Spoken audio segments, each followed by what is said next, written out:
Well, good morning. We're at beautiful Lake Louisa State Park here in Lake County, where today we're going to learn a little bit about the Florida Wildlife Corridor. We're going to learn about water resource protection, protecting our natural habitats.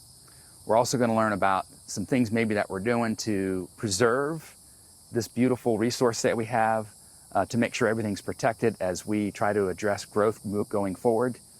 And of course, we're going to learn about all the fun that you can have out here, hiking and fishing, and just enjoying the beautiful parts of Lake County. And this is one of my favorite places throughout, really all of Florida, but definitely Lake County. I mean, you can see why. It's amazing. We're at the top of the mountains of Florida. We got some incredibly beautiful lakes all around us. Lake Louisa over here. I wanted to stop by and point out this sign here, the Florida Wildlife Corridor, because this is something that's so important to me and something I'm so passionate about. Just so you know, what's happening here is to the east of us is Orlando, and we've got a lot of growth that's occurring, and it's been for years, it's been moving this way into Lake County. So what's been important to me is making sure that we plan it correctly, because it hadn't been planned in the past during the 80s and the 90s. Let's just be real, there wasn't a lot of good planning going on. It wasn't, we weren't really thinking about protecting beautiful places like this. So what I wanted to do was make sure that the Florida Wildlife Corridor was protected as development occurs. And again, being real, development is going to occur. This is a beautiful state. There's a lot of people moving here. This is an important corridor of movement of wildlife, literally from South Florida. I'm pointing this way, it's kind of south and southeast, literally from the Everglades all the way north and northwest in this direction as it moves to the panhandle of Florida. So wildlife comes right through here. Wow. And it used to be where panthers and bears would run freely through here. But again, reality has set in. We do have development that has occurred over the years. But what we can do now, and what's important to me, is making sure that we do it right. We conserve, we restore as much as we can. And Wellness Way is directly to the east of us here. Mm-hmm. And what we've done, and what's been really important to me and really has been on my heart through the years, is making sure that we protect this wildlife corridor. It's been centered to what I've been doing, I think, as a county commissioner, is making sure that at least we do something like this. We can't do everything, but if we make sure that we're contemplating the Florida Wildlife Corridor, it will be left here in perpetuity for our kids to enjoy. And maybe someday you'll come into Lake Louisa State Park and you'll see panther passing through again. That's what it's about. That's awesome. Well, I'm excited to learn more. Ready for a hike? Let's do it. Let's do it. We're going to try to catch a few fish here on beautiful Dixie Lake. Beautiful Dixie Lake. And Lake Louisa State Park. Yes. Awesome. Hopefully maybe we'll see an alligator. Hopefully we won't have an alligator encounter, but. A few minutes and we already found our first friend.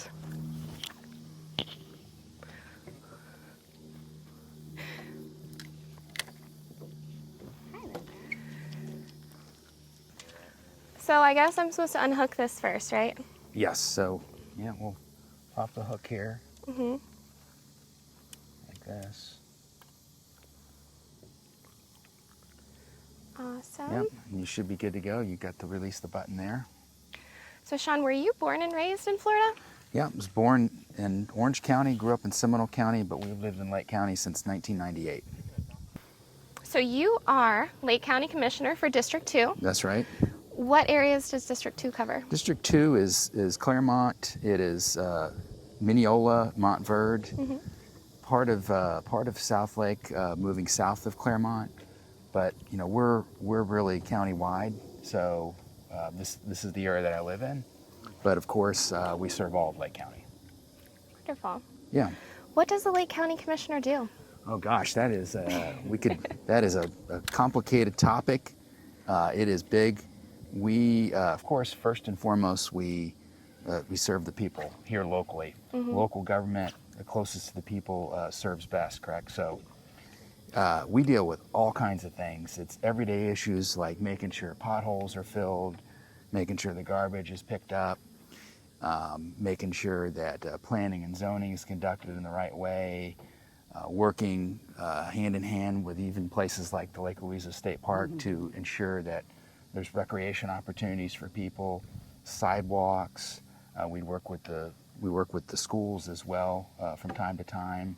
Yeah. Of course, not to mention, not to forget about, but also making sure that public safety is fully implemented. So we work with the Sheriff's Department. We work with, of course, our own Lake County Fire and Rescue as well, making sure that we have the best care available for people. Wow. Yeah, That's so it's a lot. amazing. We're, to get technical and kind of wonky and geeky, we're a political subdivision, if you will, is sometimes what we're called, of the state of Florida. But so we do have to work with the state legislators as well. A little bit. Yeah. All right. Back to work here. Yes. Yeah, we could do that. Yeah. Commissioner, do you have a favorite lake in Lake County? Oh my gosh. I mean, well, so Lake County has 1,400 named lakes and rivers and streams. I'd like to say they're all my favorite, but certainly places like this is not Lake Louisa, this is Dixie Lake, but Lake Louisa is amazing. Lake Minnehaha is probably my favorite because that's the one that I live, not on, but we live very close to Lake Minnehaha, and that's in the Claremont Chain of Lakes. We are in the Claremont Chain of Lakes. The waters south of us here move from the south to the north into the Claremont Chain. So this is part of the hydrology here of the Claremont Chain of Lakes. So what is this that I'm hearing about some alum being put in the lakes? Can you explain the benefit to that and what's going on? Well, the issue with our lakes, and these lakes down in South Lake are a little different. The issue of managing the water quality is different here than it is in North Lake County, and obviously that's why it's important to know what's going on. There's different approaches, and of course my background is in water resources and planning and environmental science, so I know there's different issues how it depends upon the lakes and the various physiography, if you will, of where the lakes are located. This lake in particular, might have issues with nuisance exotic species. It could be how we manage cattails, and so that can be done mechanically. Some lakes, though, have a nutrient loading problem. These lakes do not. They're, I guess, to get geeky again, sort of the nutrient poor, oligotrophic style lakes, sandy bottoms. The North Lakes, the lakes in the north, have a high nutrient loading. So that's caused a lot of algae. It's caused a high turbidity, like making the water really dark and sort of sometimes dirty looking. Yeah. So one management tool up there that they use in those chain of lakes is the application of alum, and what that does is it makes the nutrients and the particulates precipitate down. So it's like adding something into the water that basically makes the nutrients precipitate down, and then it makes the water more clear. It clears out the water column, so to speak, if you will. Okay. And it's a tool that's used there among others. What I have always said is it's really good to use a combination and what's best. So science will dictate that. And in some areas, the application of alum will work. It's definitely a tool to be used. Okay. And on this lake, it might be just simply removing some of the cattails or nuisance exotic species. But it depends upon lake by lake. And I think that's why it's important to know. And that's part of our job as county commission. I mean, we are trying to protect the water resources, and we're tasked with making the best decisions possible so that the lakes are protected for the next generation. And it's important to know that you've got to make the best decisions, and there's some science behind it, and that's definitely part of our job. Absolutely. And that's not harmful to these guys, right? These little guys down here? No. See, I mean, look, you've had a little visit here watching us. He's probably waiting to see if I catch something, right? And he's going to snag it. Yeah. No. What are the success measurement steps that we're going to be taking to see if things are improving? Well, that's a great question. So what we do is the water quality is checked in a lot of our lakes, and we have to obviously see trends improving. And if we're not seeing trends in the improvement of water quality, meaning like nutrient loading, maybe even certain toxins at times, not only that, but the amount of fish, the amount of wildlife that's observed, because we monitor that as well. if that is not improving over time, of course, we know that we're headed in the wrong direction. So we're always thinking about, it's all about what's going to be best for the next generation, making sure that 20 years from now, this lake is just as good as it is today, or even better. Absolutely. Well, that wasn't a good cast. That's okay. Yeah. We'll clip it right as we go. Clip that one out. Yeah, exactly. Commissioner, tell us a little bit more about your family and why you chose Lake County. Well, I am a Central Florida native, as you know, and I was working one day in Lake County, South Lake County, and it brought me back to my childhood where I spent a lot of time as a scout, as an Eagle Scout, hiking Lake County, camping in various places. And so I had this moment in the late 90s on a job, working on a job out here in Lake County, and I saw this amazing, beautiful scenery, the amazing lifestyle, the small town-esque, even though growth was occurring, it was sort of small town-esque. And I knew right away this is where I wanted to live and raise my family. So we moved out here in 1998, and the rest, as they say, is history. The rest is history. I remember you saying it was your grandfather who used to take you up to the Citrus Tower. That's right, yeah. So during the 80s, at one point, my grandfather took me up to the top of the Citrus Tower, and we looked out. And at that time, that was before the freezes, or maybe there was one freeze at that time that had occurred. But it was, you'd look out and you'd see all citrus groves everywhere. Yes. Yeah. And that's obviously a little different now, a lot different.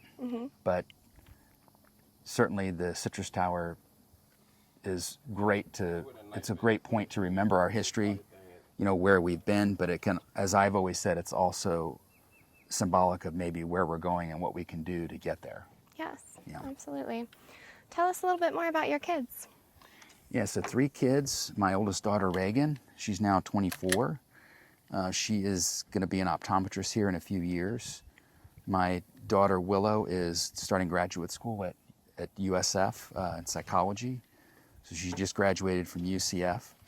And then my son, Eli, is going in to be a senior at East Ridge High School. Amazing. And he loves engineering and science. Was Reagan named after Ronald Reagan by chance? Reagan was named after Ronald Reagan, absolutely. I love that. Yeah. Very cool. And Willow Tree, as we call her sometimes, or Willie Mac. She might be a little embarrassed, that's her nickname, but Willie Mac is her nickname because it's Willow Michaela. She was born on Arbor Day, interestingly, so Willow Tree is fitting for her. That's beautiful. Yeah. Very fitting. Yep. Ronald Reagan left a wonderful legacy for us. What are some things that you can take from his legacy that you can apply here to our county? Well, I think obviously one of the big things has been, you know, his vision and how we dealt with communism and the Cold War, the end of the Cold War.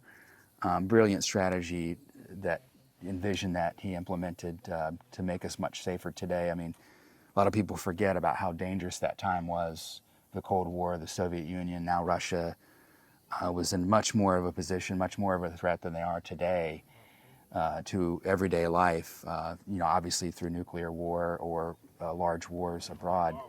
So I've always been impressed with, you know, what he did and how he ended the Cold War in his leadership and defeating communism.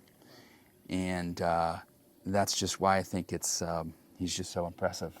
There's some other aspects about limiting federal government, of course, that he did very well. And some of those principles, of course, live on today. They are very foundational to being Republican. You know, limited federal government, government closest to the people is best. Or I do believe Ronald Reagan was supportive of local government. These decisions are made best by us locally. And then you have the federal umbrella, which is national defense and long-term vision for where we're going as a nation and infrastructure as well. And I think that's what he was very good at focusing on. I read some things about you rowing. Is that a passion of yours? It is. So in college, I never thought, in college I played football and ran track. Where I went to college at Florida Institute of Technology, they didn't have a football team, but I did try out for the rowing team, and they had they still do, a kind of a nationally recognized program. And I tried out for it. There was a couple other guys that tried out for it as well. Ended up working our way up, and then in my senior year, we won a national championship in rowing over there. I was invited to go over to Henley on the Thames, which is the famous Henley Regatta over in England. We got to go over there because we won the national championship. That was amazing. That was a lot of fun. A trip of a lifetime, as they say. I had just an amazing experience doing that. It was, other than it certainly got me in shape, but it taught me a lot about teamwork. Because when you're rowing in a 4 or an 8, all your technique has got to be aligned and perfect. You've got to be good communication. You have to work together, which is obviously what we have to do as a commission, as what we have to do as a leader. You have to work with people as well. You can't just try to do it all by yourself. Absolutely. And, yeah. So valuable life lessons. Absolutely, and that has served you well in the commission, and as I hear, in marriage. You've been married for 27 years, is that correct? That's right, yes. That's wonderful. Tell us about your wife, Ivy, and how you met. So Ivy is a Central Florida native as well. She grew up in Highlands County. We actually, we met on a blind date. The day that I got my pilot's license, I will add. I got my pilot's license in the morning and then went on a blind date with her at night. Wow, what a day. As I joke with people, I said she must have been blind, right? But nevertheless, here we are. Yeah, she's awesome. And we have a lot of the same values. Yeah, very strong in our faith together. Believe that that's important to pass on to our kids. Our kids are very strong in their faith. So first and foremost, that's what we believe our role is obviously serving each other in marriage, but then also making sure that our kids grow up as strong in their Christian faith. Amen. And equipping them with just trying to be resilient, because it's tough out there. I mean, it's hard to be a kid these days. There's so many distractions. There's Yes. what's right and what's wrong sometimes can be very blurred. And as I say, my kids will call me coach sometimes, and my job is to try to coach them up a little bit. And yeah, obviously there's times to discipline as well, but as they were growing up at least. But right now it's largely trying to coach them and share life experiences. And quite frankly, a lot of times I just tell them about all the stuff I did wrong so that they don't do it. Do as I say, not as I do. Yeah, and explain why. That's what I try to let them know, is to make sure, and Ivy does too. It's important for us to tell them that we're just here, obviously for them, but to make sure that we want them to be successful and have a better life than us. That's right. Yeah. We're driving through the Wellness Way plan. You see these roads were put in place before this development is coming in, and it is growing now. There's more and more that is coming in. And not just residential, by the way, but millions of square feet of commercial, even some clean industry as well for the jobs. And the roads are in place. I think that's something that we've done very different than a lot of other places around Lake County. Is we made sure that these roads were funded and that the rest of the residents of Lake County didn't have to pay for these roads. It's something that's kind of lost on people at times. This is all being paid for by development, and we're making sure it's in place here. And there's big things, I think, that are planned for this area, whereas if we didn't plan for it, it would have been nothing but houses and roads that were not planned properly. So Commissioner Parks, we are off of 5 Mile Road right now. That's right. Which is actually right off of this Wellness Way Parkway that you have Mm-hmm. here. And you were the lead for that, kind of pushing it through and getting that set up for Lake County. Yes. Can you talk to us more about that? Well, we'll start with 5 Mile Road as being a great example of how planning should be done.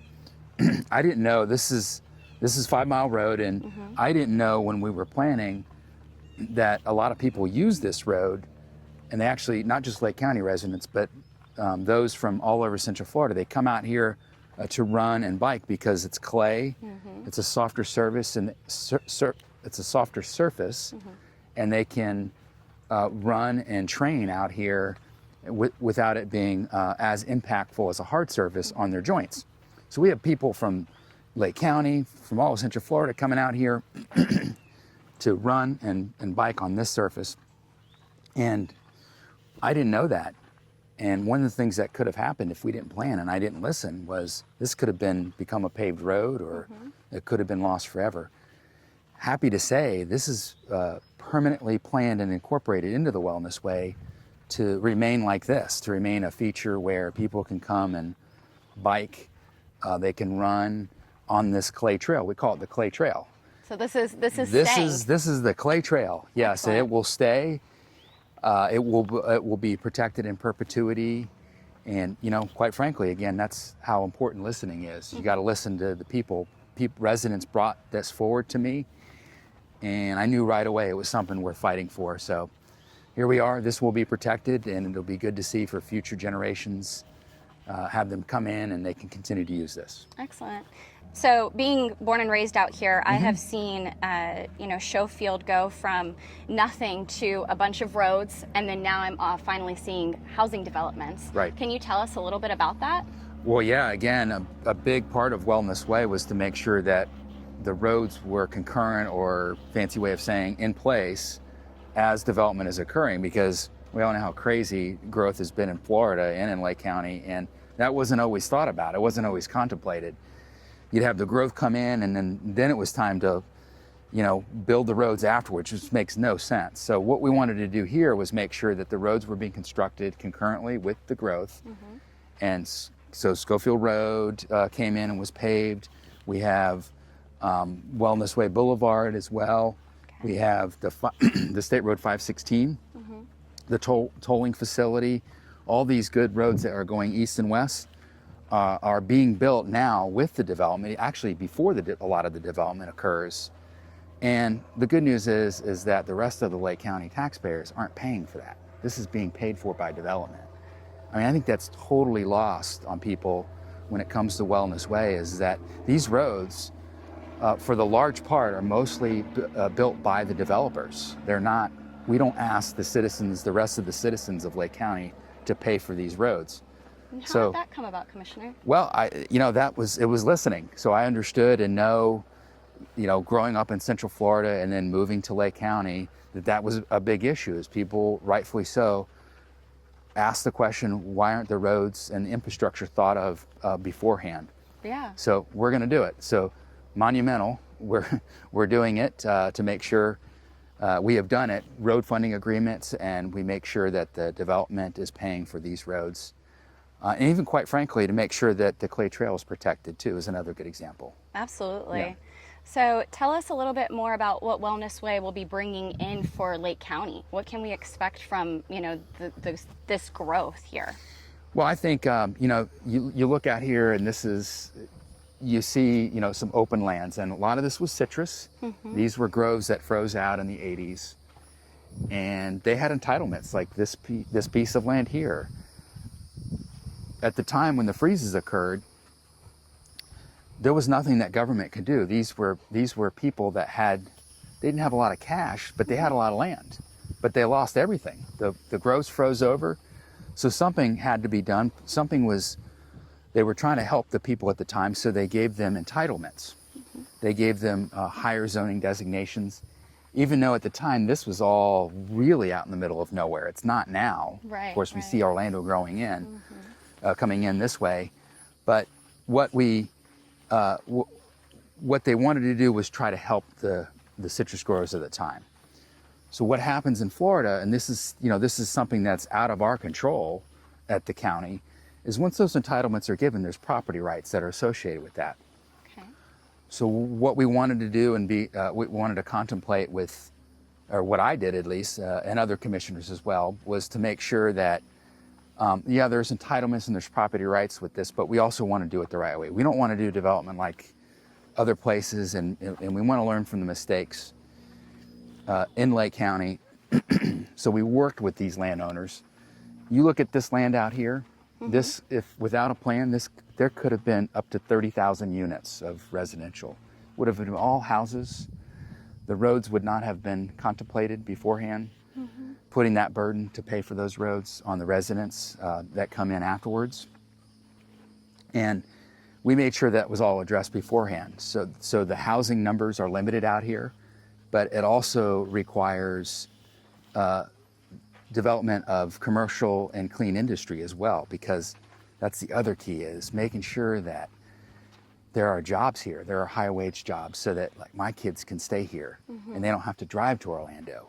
Commissioner, is Yes. that why we have a wellness way now? That's why we have a wellness way. Are you trying to keep the kids home? Yes, exactly.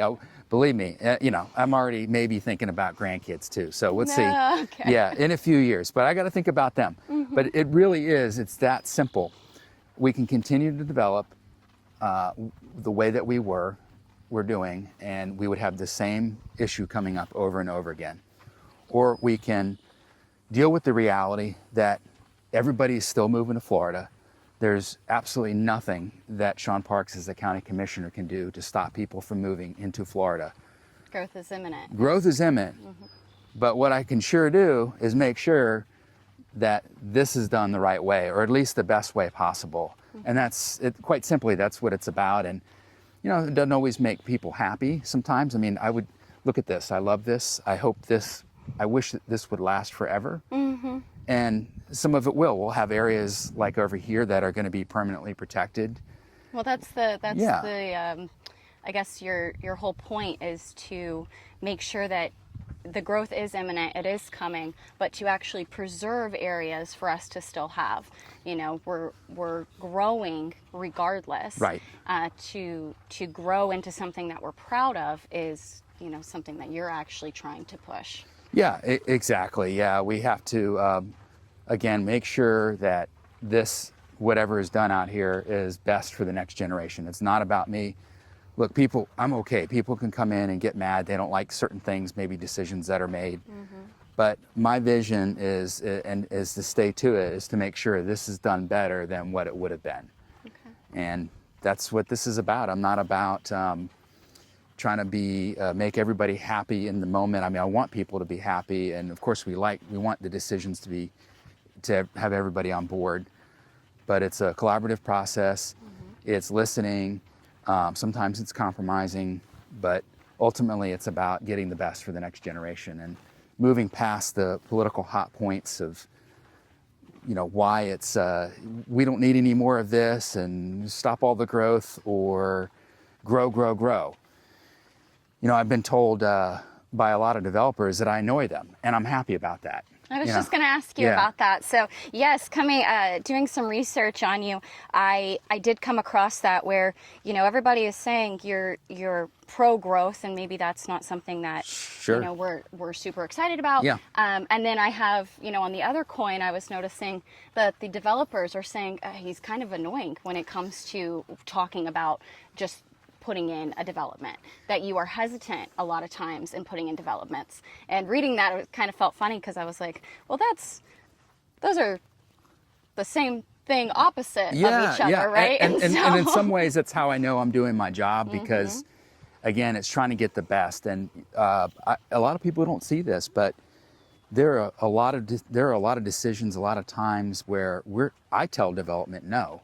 They do think I'm very annoying at all levels. I am looking for and want developers that will do the right thing and will up their game, so to speak, to make sure that we're protecting conservation, that we have the highest level of landscaping, native landscaping, that they're protecting trees instead of bulldozing everything. Yeah, absolutely. And it annoys them. I know it does. They've told me, but that's okay. That's not my job is to serve the next generation. And I have people on the other spectrum that will say, okay, well, anything goes, and I just approve anything. And I think what I want people to know is there's a lot of day-to-day decisions and activity and discussions that maybe they don't see, they're not privy to, so to speak, about where I am pushing back. We are pushing back. We're making decisions.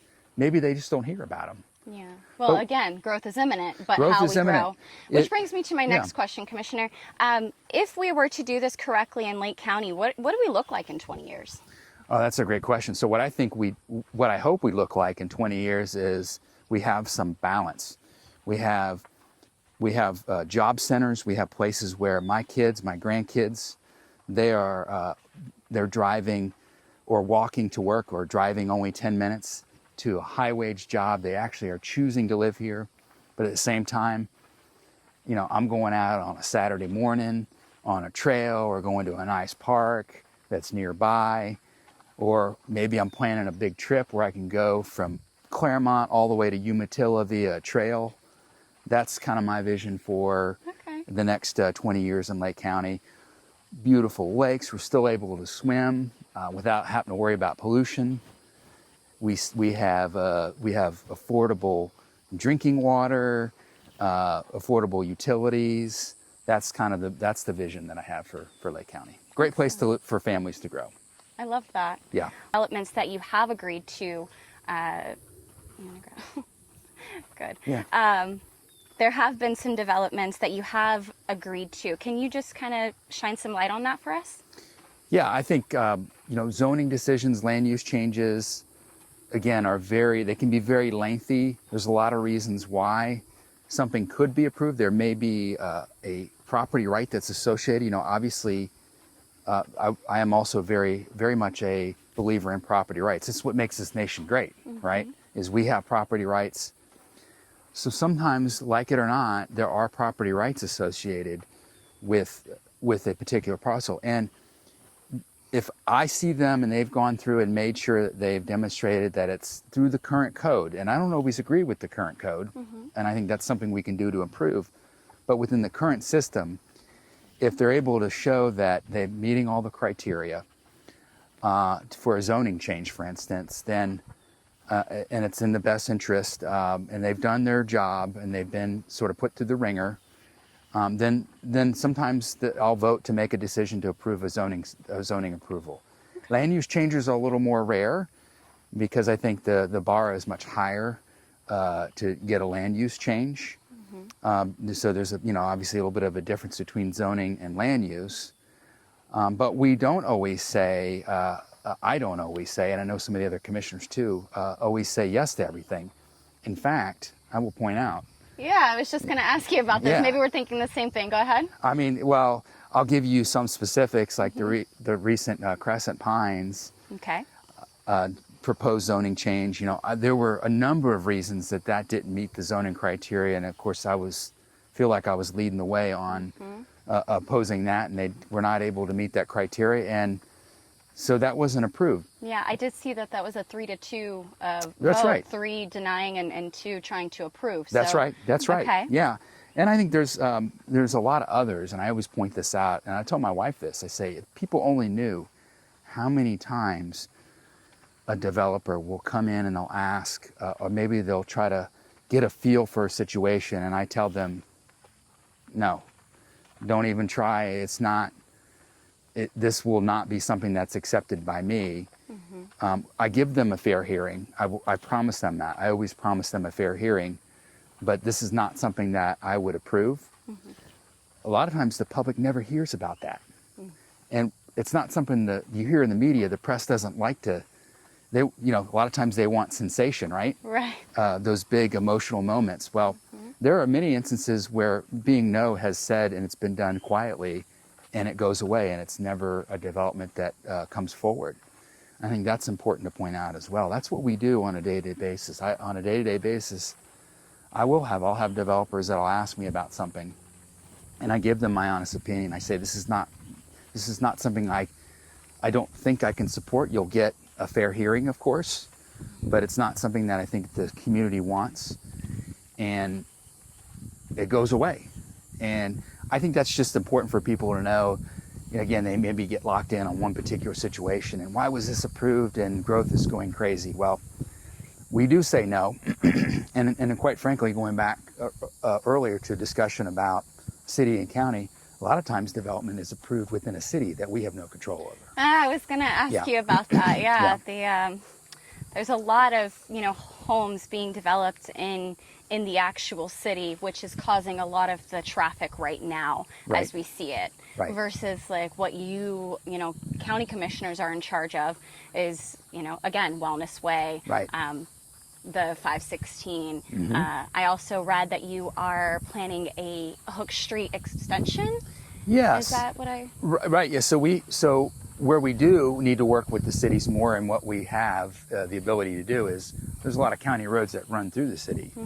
So again, there's an area where there's a lot of friction sometimes between city and county as developments are approved in the city, but they impact the county roads that everybody pays for. Hook Street is an example. We're working with the city of Claremont. They're going to ask developers to pay for that Hook Street extension. We're going to contribute money as well. That will obviously promote another east-west connection and alleviate traffic along Highway 50. So everybody's looking forward to that as well. But yeah, that's what happens. That's what needs to happen more, and that's why my joint planning agreement. If I could share, just being kind of frank and honest with everybody. A frustration of mine has been trying to get the joint planning agreements in place for the last 4 or 5 years. So this isn't something You that mean city and between county. city and county. Yeah, okay. The joint planning agreements between city and county. So this isn't just something that's like all of a sudden a campaign political hot point for me. It's something I've been working on for 5 years.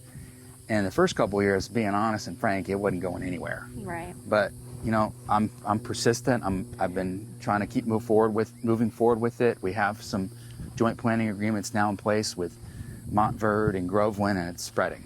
So let me ask you this. You said it took about 5 to 6 years for even that to kind of come and make any progress. Yes. Is that why it's important? I mean, you've been in the seat now for going on 16 years.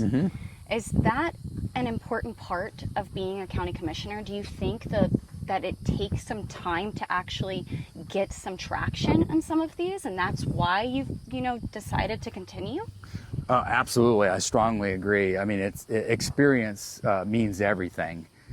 Discernment, having spent enough time in the community, not just again showing up and saying, "Hey, I can be a leader. I can be a county commissioner."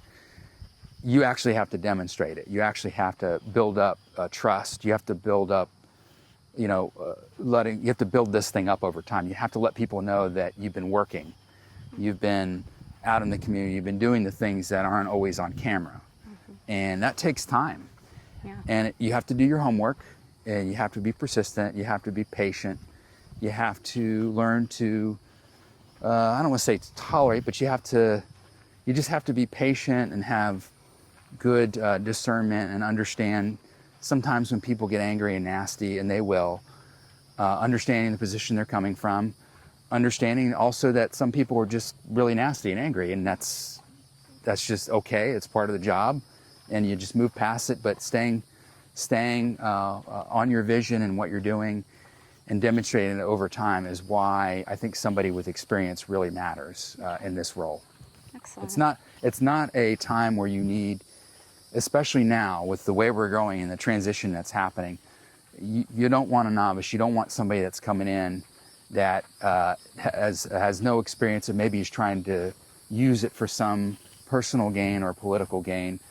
I've been doing this now, as you said, 16 years.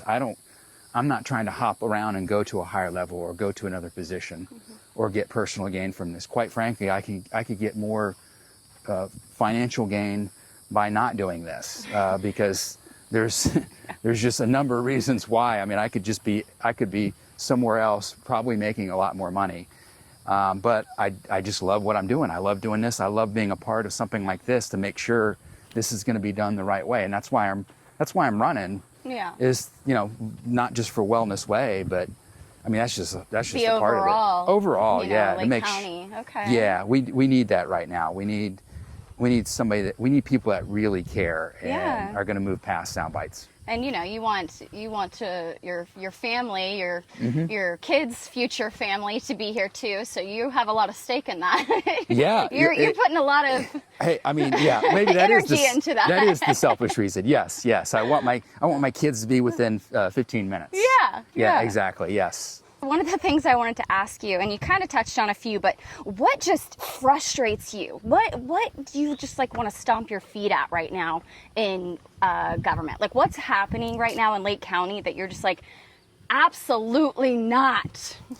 Oh my gosh. Yeah. I mean, I see so many things that are great and awesome and moving smoothly or getting better, but what's frustrating. So I'll start with, maybe the pace of bureaucracy is frustrating to me. I have put a white paper out recently about how to build roads and building roads in Lake County and what we need to do and the funding concerns with it. And one of the big points that I pointed out in that white paper was the cost of roads and the bureaucracy that is behind it and why it takes so long. So I'm really hoping to change our purchasing process. I'm hoping we can use more local vendors, get people involved here locally to build these roads cheaper. That is something that has really made me quite angry at times. How why. angry, Sean? Well, do you just like, yeah, you know, I we don't seem always like a guy see that a gets cool, angry. calm, collected, Commissioner Sean Parks, but Yes. what are you, when you go and you close the door and you and your wife are together, what are you Yes. just like, what is happening? Is Yeah, that... we have conversations about the craziness of that. We also have what you might expect. Somebody that just says something that's so mean and so wrong and uninformed. And I've learned to be pretty patient with that, and it does not keep me up at night. It may have in the past, but that's the other frustrating side of this is just the sort of the as they say the keyboard cowboys, and it's much easier. It's much easier to do that than actually show up to a meeting and get informed. So if I could interject here, what would you suggest for people in the community? What's the best way for people to become informed, to become a part of their community and actually start, they have a voice online, but where can we actually place that voice? Well, our Republic of Democratic Values is only going to be as good as how informed and educated we are. And that responsibility is upon ourselves. It is not your friend that's says something maybe in social media. Social media is a great source to stay informed. So if it's online, it's not always true? That is true. if it's online, I might say a lot of times it's not true, but it just depends. But it is our responsibility as citizens to not fall into that trap of, well, just because she said it or he said it, it's true. We need to take it upon ourselves to stay informed. You do that. This is where the work must be done, and we have a lot that's going on in life. There's a lot. It's hard to raise families. There's a lot of entertainment choices out there, but it takes time to listen to a county commission meeting for a few minutes. You can do that online. You don't even have to show up anymore. You can do it online? You can do that online. You can watch it live, and you can actually hear what Sean Parks says instead of reading about it or hearing about it from secondhand. Okay. There are great sources to read about and that have summarized meetings. I try to get the word out. I do messages now monthly. I hear you're doing coffee and conversations. We do coffee and conversations sometimes as well. We go out in the business and I just meet with people and do that and on their own terms, if you will. That's how we become informed and we learn about what's going on. And of course we do have openings for people that want to volunteer even on certain boards, and I encourage them to do that too as well. Excellent. Yeah. Thank you so much, Commissioner, for just joining us out here and having this candid conversation. Yeah. We appreciate your time. We appreciate what you're doing for Lake County, and again, growth is imminent, and trying to position it in a way that it is growth, but it is also growth that is helpful is something that I think we need more of out here. Yeah. And we just really appreciate you. We appreciate you being annoying to the developers. We appreciate Yes, exactly. we appreciate you in all your ways. So thank you so much. You got it. Thank you.